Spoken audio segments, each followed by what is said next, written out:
Mesdames et messieurs les jurés, oubliez tout ce que vous avez déjà pu voir à la télévision ou au cinéma. Aujourd'hui, il n'y aura pas de témoins surprise, pas de nouveaux suspects de dernière minute, et personne ne fera de révélation choc à la barre. Parce que cette affaire est très simple.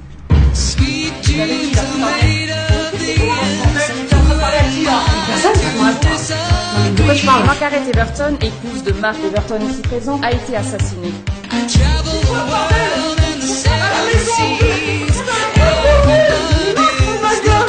Margaret était un très bon professeur, adoré par ses élèves. Mais Margaret trompait son mari. Pourquoi? C'était pour te faire plaisir.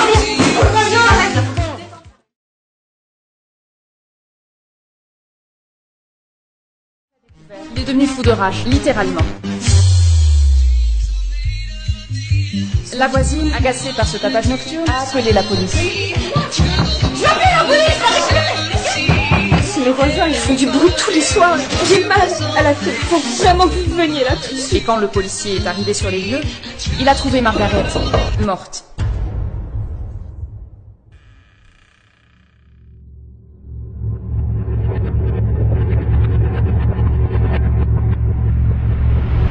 C'est aussi simple que ça. Merci. Maître, c'est à vous. Maître, c'est à vous. Maître!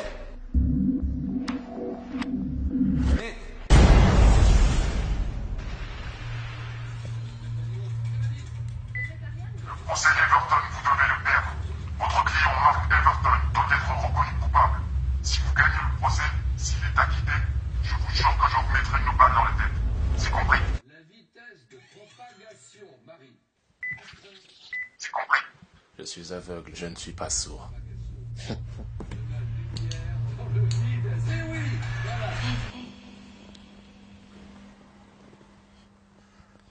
Oui? Eh bien, vous ne faites pas votre introduction? Non. Très bien, alors continuez, madame la procureure. J'espère que vous savez ce que vous faites. J'appelle à la barre mademoiselle Moine, la voisine qui a appelé la police ce soir-là. Vous allez céder au chantage et perdre le procès? Vous avez peur J'ai l'air d'avoir peur de mourir. Vous avez surtout l'air en manque. Qui avez-vous vu entrer chez madame Everton ce soir-là? Ça fait 4 mois aujourd'hui. Combien de temps je vais devoir attendre encore? Monsieur Everton. Vous pensez que votre maître chanteur est impliqué dans l'affaire? Non, c'est manifestement quelqu'un qui aimait beaucoup la victime et qui est persuadé que mon client est bel et bien son meurtrier. Et comme vous êtes son avocat, il vous déteste sûrement autant qu'il déteste votre client. Ce soir-là, après avoir appelé la police. Il est probablement ici en ce moment même. On cherche donc quelqu'un qui vous déteste ici. Ça réduit pas vraiment le nombre de candidats. Je veux dire quelqu'un d'autre que Mark Everton qui aurait pu commettre ce meurtre? Non. Vous devrez donc trouver le maître chanteur tout en gagnant le procès. Je te rappelle que je suis aveugle. Ah, parce qu'avant d'être aveugle, vous utilisiez vos yeux ou votre tête? Je n'ai pas d'autres questions. Acte 1, la voisine. Vous avez déclaré avoir vu Marc rentrer chez lui ce soir-là. Vous l'avez vu de dos ou de face? De dos. Alors comment pouvez-vous être sûr que c'était lui? L'accusé a reconnu lui-même être rentré chez lui à cette Il y a heure-là. différentes manières de reconnaître quelqu'un de dos.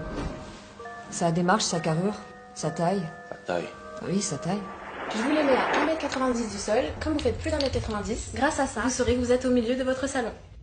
Merci qui?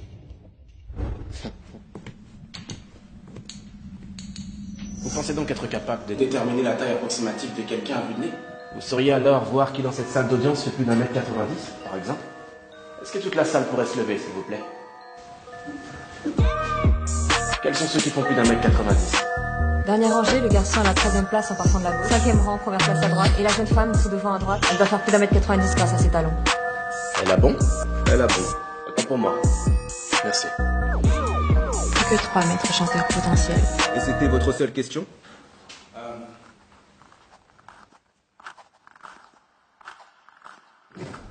Vous avez surtout l'air en manque. Pourquoi est-ce que vous vous droguez, vous? Je reformule. Est-ce que vous vous droguez? Qu'est-ce que ça vient faire dans ce procès? S'assurer de la crédibilité du témoin. Objection rejetée. Répondez à la question, s'il vous plaît. Pas souvent. Vous êtes-vous drogué ce soir-là?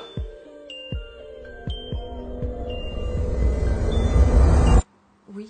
Mais c'était après avoir appelé la police. Votre déposition s'arrête au moment où vous avez appelé la police. Qu'avez-vous fait après? Après vous être drogué.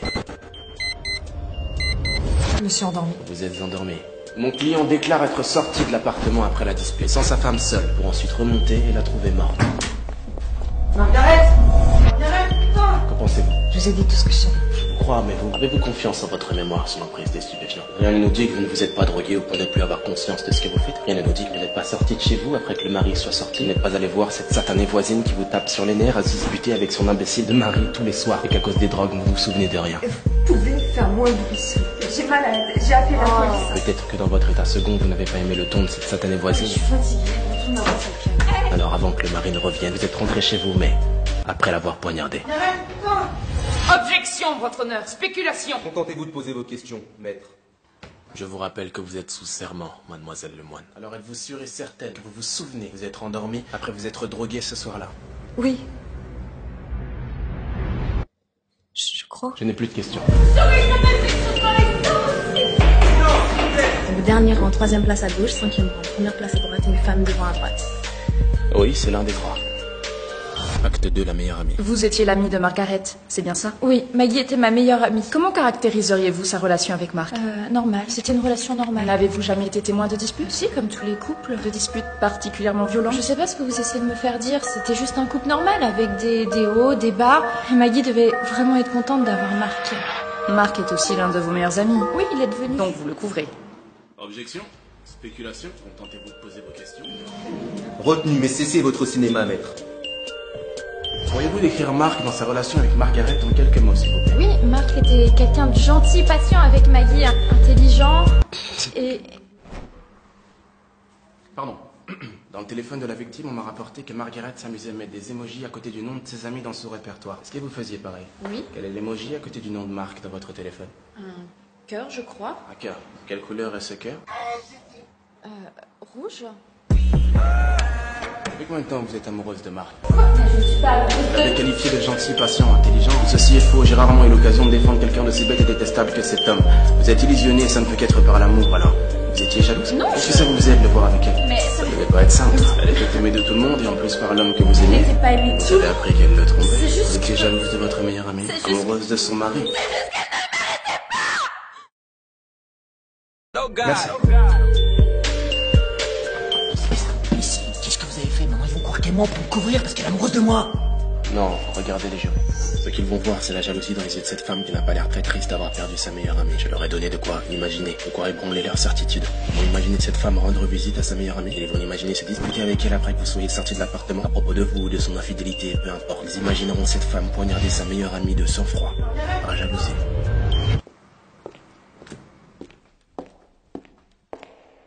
Plus que 2 maîtres chanteurs potentiels.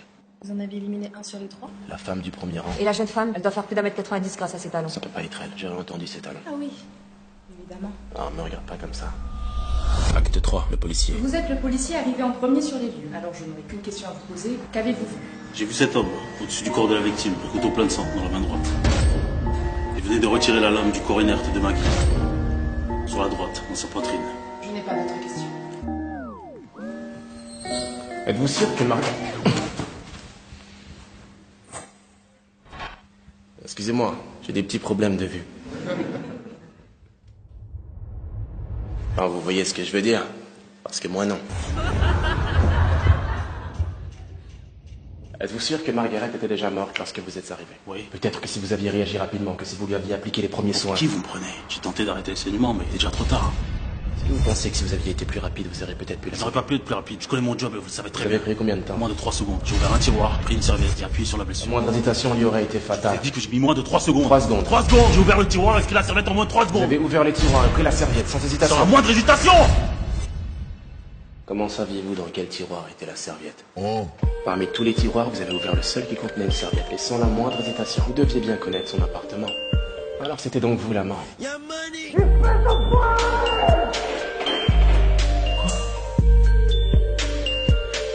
Ça m'a étonné quand vous avez appelé la victime Maggie. Du corps inerte de Maggie. Évidemment que vous étiez le premier policier sur les lieux, vous étiez déjà caché quelque part à vous rhabiller dans l'immeuble. Est-ce que vous pensez à une déduction? N'importe quoi. Pourquoi vous êtes resté? Vous écoutiez la dispute, vous vouliez vous assurer qu'elle ne dise pas votre nom? Je comprends, il en va de votre réputation, de votre boulot. Vous dites n'importe quoi. Vous aurez balancé tôt ou tard pour sauver son couple, et vous le saviez alors. Avez-vous attendu que le mari sorte pour y retourner et faire taire Margaret à tout jamais? Si vous continuez à dire n'importe quoi.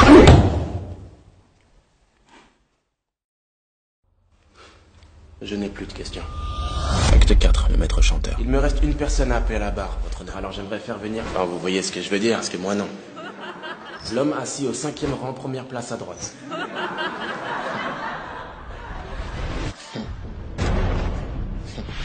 À droite.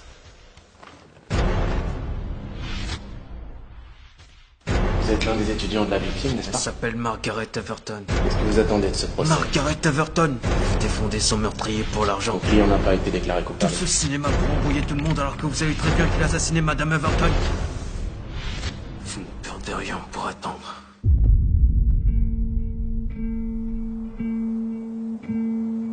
Avez-vous envisagé l'éventualité que Margaret Everton se soit suicidée? Quoi? Elle venait de perdre son mari et bientôt ses amis, sa réputation. C'était votre professeur, vous l'imaginez forte et intelligente, mais peut-être qu'elle était assez vulnérable pour se donner la mort. Vous allez beaucoup Elle était trop déjà loin. infidèle, elle aurait très bien pu être faible. Je vous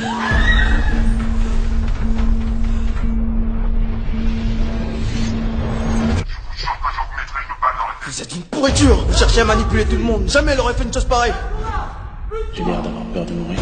Vous ne la connaissez pas. Elle ne faisait pas que de nous apprendre la biologie. Ce sale enfoiré l'a assassiné. Je te rappelle que je suis aveugle. Et vous êtes le chien qui fait tout pour lui faire échapper à la prison. Vous méritez de payer. Ah, parce qu'avant d'être aveugle, vous utilisiez vos yeux ou votre tête? Quelle est la vitesse de propagation, Marie? La lumière? La lumière.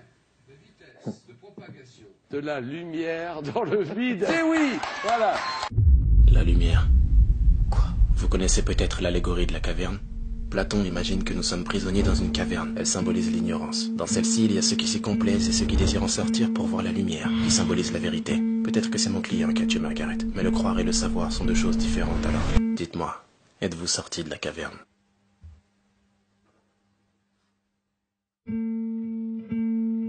Bouge pas. Reste tranquille. Acte 5, les jurés.